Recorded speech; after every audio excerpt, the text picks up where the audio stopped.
భారత young opener Abhishek Sharma super సెంచరీతో overnight hero అయిపోయాడు. ఐపీఎల్ ఇన్నింగ్లలో ఫేమ్ సంపాదించుకున్న ఈ లెఫ్ట్ హ్యాండ్ బ్యాటర్ ఇంగ్లాండ్పై సెంచరీతో ఇంటర్నేషనల్ క్రికెట్లోనూ తన ముద్ర వేశాడు.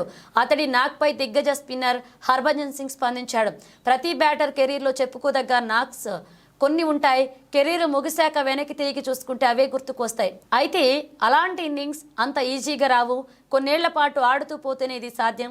అయితే కొందరు చిచ్చర పిడుగులు మాత్రం కెరీర్ స్టార్టింగ్లోనే మెమరబుల్ నాక్స్ ఆడి ఆశ్చర్యపరుస్తుంటారు. Team india young opener Abhishek Sharma అదే పని చేశాడు. ఇంగ్లాండ్తో జరిగిన 5వ టీ20లో అతడు ఆకాశమే హద్దుగా చెలరేగాడు. 54 బంతుల్లో 135 పరుగుల ఇన్నింగ్స్తో విధ్వంసం సృష్టించాడు. 7 4లు 13 6లతో ప్రత్యర్థి బౌలర్లను ఊతకోచ కోశాడు. అలాంటోడిపై దిగ్గజ స్పిన్నర్ హర్భజన్ సీరియస్ అయ్యాడు. ఇంగ్లాండ్తో టీ20లో బ్యాటింగ్లో సెంచరీతో వీరవిహారం చేసిన అభిషేక్ శర్మ బౌలింగ్లోనూ సత్తా చాటాడు.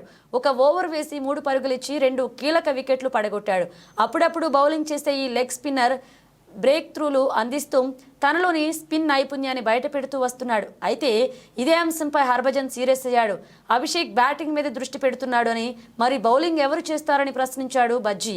అతడితో మంచి లెగ్ స్పిన్నర్ దాగి ఉన్నాడని, బౌలింగ్ స్కిల్స్ను మెరుగుపరుచుకుంటూ అంటూ అభిషేక్కు అతడి వార్నింగ్ ఇచ్చాడు. ఈ విషయంలో గతంలోనూ పలుమార్లు సూచనలు చేసినా అతడు పట్టించుకోలేదు అని సీరియస్ అయ్యాడు బజ్జీ.